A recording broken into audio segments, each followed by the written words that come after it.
This is Leisha Berry. And Peter Berry, and we are Juicy Sacred Living. Thank you for joining us for episode 5 of the Mending the Divide series.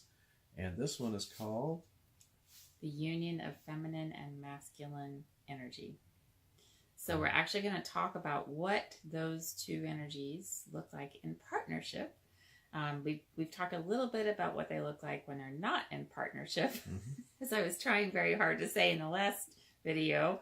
But this time we're going to give some examples of how it looks in partnership when the circuit is complete, when the feminine and masculine energy are working together in partnership. And because we do this on a regular basis in our daily lives in a seamless way, we often don't recognize it or name it so that we can actually continue to do it. Because we are free will beings, of course, we can decide not to operate in divine law or natural law and step outside of that partnership. But we're interested in the bliss that happens when we're in that partnership. So we're going to identify these examples, and that helps us to reinforce them and do them intentionally on a regular basis. It does. Because bliss is good. Right. And if it's something you're seeking, it's amazing. Yeah. All right. So let's start with sharing love, because that's the basis of everything, right? Like the love is like, why bother? Well, because you love somebody, right? Do you love yourself enough to stop making war on yourself? Cool, then you're a good candidate for this work. Do you love somebody else enough to put down the barriers and, go for the connection? Then cool, you're a good candidate for this work too. So what does partnership look like when you're sharing love? A million ways that we do that. But one just really easy example is in the act of hugging. So think about this. It takes 2 or more to hug. And what do we do to hug? We put our arms out and we wrap it around somebody else. And so we are giving this hug, but also in the same moment, we are receiving this hug. So do you remember that the feminine is a receiver because she's connective, inclusive, magnetic. She's receiving. That means taking it into herself. And the masculine is the expressor. So he's giving from himself. So, and again, we're not, talking male, female. So the masculine in me is reaching out and giving love. I love you, I love you, I love you. And the feminine in me is receiving this hug. I love you, I love you. Thank you. So in that collapsible moment, you are both feminine and masculine if you are giving and receiving in the hug, right? So that's just one example that we can show for sharing love, being in partnership in the feminine and masculine of love.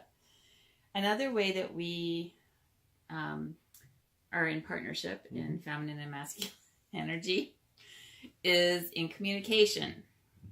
So communication means it's happening on all sides of the parties. I mean, everybody's getting heard and everybody's getting to express their point of view. Communication, community, commune. It's together. It's not one person standing there and saying, blah, blah, blah, blah, blah, blah, blah, blah, blah. There have to be people receiving those words. And the person who's talking also needs to turn on their receiving. So who's receiving? I'm receiving right now. The feminine energy is the receiver. The feminine energy is the receiver and the masculine energy is the talker. So right now, I am the masculine energy talking. And I'm the feminine energy receiving. So let's just demonstrate. So Peter, I was thinking about something. This video series that we're making is really cool. And I think it could go really some other places. In fact, I was thinking it could go even deeper. We could talk about the definition of a unit in the next series, and maybe even tell them about the chakras that are in a unit. Anyway, that's what I was thinking about. Wow, that's really exciting. That sounds like something I'd be interested in doing. Okay, so how do I know that he was receiving that?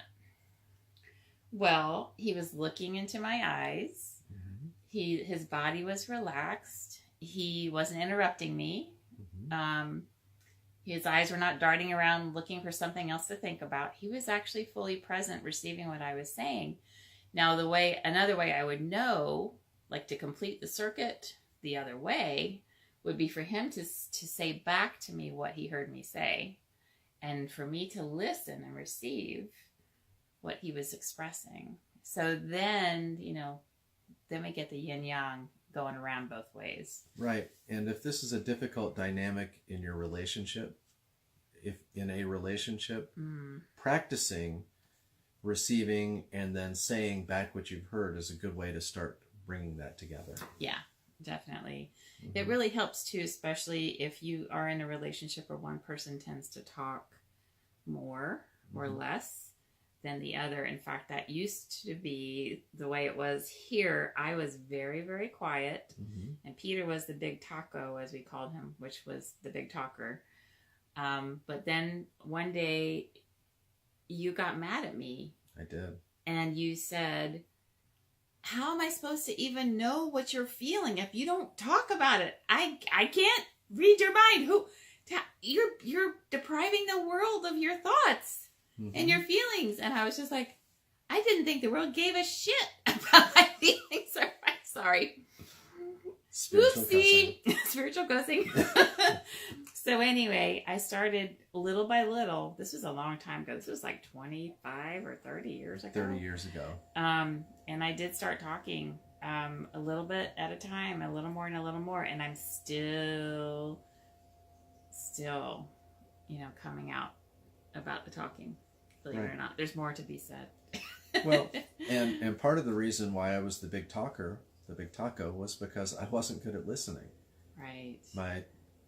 My expressive part was just fine, but I wasn't interested in hearing. Yeah. And that's changed. Isn't that interesting? Because you've shared that you were more feminine and that I was more masculine, but that's one of the ways that we were reversed. And that is typically true. And so maybe the next video series you can join us to learn how we can be more one or the other in an area and then flip and be completely the opposite in another area of our life. It's fascinating. It is. It can be measured even. Okay, so another place of partnership. How about power? Sharing power. I think that's a big one. That's hard for a lot of people to do, unless there is trust. And trust is based on connection, and connection is that partnership. So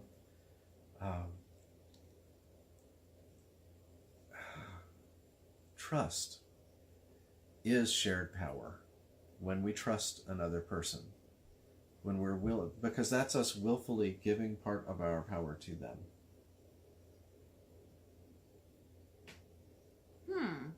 Yeah, it's saying I trust you enough. Here's we can share power together. And that's the masculine, the internal masculine, recognizing the wisdom of the feminine and acting upon it. Right. And that's really where, the concept of power. So people hear the word power sometimes and they get a little bit triggered by the word power. I think because we've seen so many people misuse power, abuse power, and so we're like, ooh, power, no, we don't want that. While others are like, yeah, give it to me, I'll grab it up, let me have as much power as possible. And when we're sharing power, we're talking about, in the terms of feminine and masculine energy, we're actually talking about the power the authentic power that masculine energy has of being the action and the will and the defender protector. The defender protector, yeah, the boundary maker, and the just the electric energy, the go out and get it and make it happen. Right. The outward focus. That authentic power in partnership with the feminine energy, authentic power, which is, again, the connection, the inclusivity, the magnetic quality, the wisdom, I know what's good for the whole because I have the entire whole in my nature. I know the whole. I am the whole. So that depth of knowing, that depth of connection to all that is, in partnership with that power, those two powers together are unstoppable. And in fact, the power that made the universe and continues to make the universe expand and continues to generate more of itself. So that's an example of shared power. And if we were to see that in our leadership, like political leadership, where there's wisdom combined with action and it's seamless, that would be some serious leadership, wouldn't it?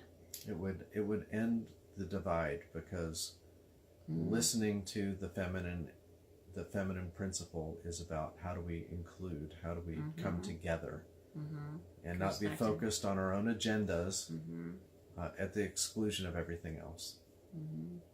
Yeah, and boy, I think we're all ready to see. What does that look like? That would be fun. That would be fun to see, wouldn't it? Let's see what that looks like. So then another area is in our creativity. Our shared creativity, the partnership in creativity is, an example would be the feminine energy brings in the inspiration. She's the muse. Right. Yeah, right. Like the imagine, what could it be? Oh, here's an idea. Oh, I could do this. I could do this. And then the masculine energy is like, okay, bam, let's go make it. I'm pulling out the paintbrush. Yeah. And the canvas now. Right. Or if you're in business, like you're a creator if you have a business, right? You know that, right? That we're creative in our businesses every day. I have this, a cool product idea. And if I did this and did that, and then masculine energy is like, bam, let's make it happen. Let's create that product. Let's put it out there. Let's market it. Let's create the structure. Let's do blah, blah, blah, blah, blah. So it's the doer that is taking the information, from the knower. Yes. And so the two of them together, make something so powerful and so beautiful. And really the seamlessness when it's working well, it just looks like easy. It looks like a miracle. It's effortless. It's playful. It's what we all experience as being in the flow. When we are truly in the flow, is when there's no gap, that the feminine and the masculine principles are working together. And when it's in relationship, it's when no obstacle can tear you apart. No speed bump can pit you against each other. And, the feeling of union, the bliss that we were talking about in the last episode, is temporary. It can last a long time, but life happens. We're humans. We all have our moments where we step out and we're like, no, I do not want to be in union, go away, or, I need anyway, we do that. And so it's not like we're saying that we can have this necessarily all the time, or that we should expect ourselves to be in some enlightened state, 100% of the time. We can try for it. Sure. Why not? It's a worthy goal, but it's worth efforting towards, because the goodness in it is so real, and so it's working again in alignment with nature's laws and the divine laws. It's like, it's how it's supposed to be. And so we can find our way back there with these very ancient understandings, and just remember them. It's really what it's about. We have it in our bodies. Our bodies are made of this. It's just our psyche. It's just our head. It's our, it's our misapplication of free will that takes us out of union. And the benefit is really simple. It feels great to be in partnership internally, to have the feminine and the masculine principle in partnership internally. Life feels feels easy, supported, like the universe has got you, right? Not constantly worrying about what shoe is going to drop next. It's that feeling of I am in the place that I'm supposed to be. And an intimate relationship, it's that ease and grace, and where really two coming together makes something much bigger. It's that which we all seek in intimate relationship, that desire to love and be loved completely. Yeah. So we recommend it. And if you'd like to learn more, please check out our offerings. Our website is juicysacredliving.com. We have multiple courses, e-courses, retreats, workshops, books, all on this material, and lots of exciting new things coming.